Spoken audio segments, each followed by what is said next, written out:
In this worksheet, we've got a formula in cell F2. It calculates the years of service based on a hire date. And we'd like to copy that formula down the column.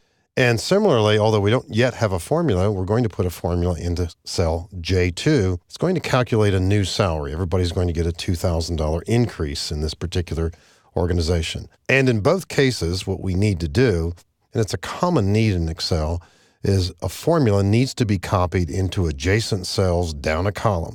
Of course, at other times, you'll be copying these across rows. But one of Excel's great shortcuts is the quick ability to copy formulas across large distances.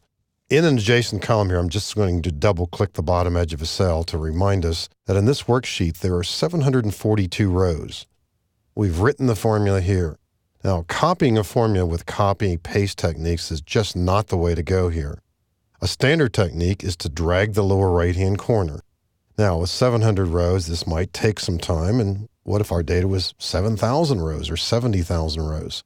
Simply double-clicking the lower right-hand corner will allow us to copy this formula and adjust it down the entire column. Now, when that happens, I think the first question that would enter your mind would be, well, how far did it get copied? Did this formula get copied all the way to the bottom? And we could certainly scroll to find that out. But a nice shortcut here is to press Control period. And when you do that, the active cell moves to the other end of the range. Press Control period again, we're right back up top. So Control period, which is a very strange keystroke shortcut, simply moves the active cell around the corners to the corner cells of a selected range. So once again, when we copy a formula down a column, Excel looks at adjacent data. It actually looks at other columns in this list and then makes sure that the formula gets copied down to the bottom of the list. So as I press Control Z here to undo, we'll do this one more time, double-click the lower right-hand corner, and then immediately press Control period to see how far it got copied, down to row 742. Similarly, in cell J2, we're going to write a new formula, equal current salary plus 2,000. And a small tip here, if I press Enter, the active cell moves downward into the next cell. I want it to stay in place because I want to copy the formula. So I'll simply press Control Enter, and the active cell will stay in place. And then we'll simply double-click the lower right-hand corner.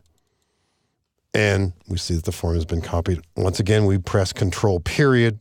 Make sure that happens all the way down the worksheet, and it does. And double-clicking the lower right-hand corner of a cell copies that information. It works also for just pure text and pure numbers as well, although it's probably most beneficial when using with formulas. So it's a great shortcut, and there is no corresponding shortcut for quickly copying formulas across rows. This only works down columns.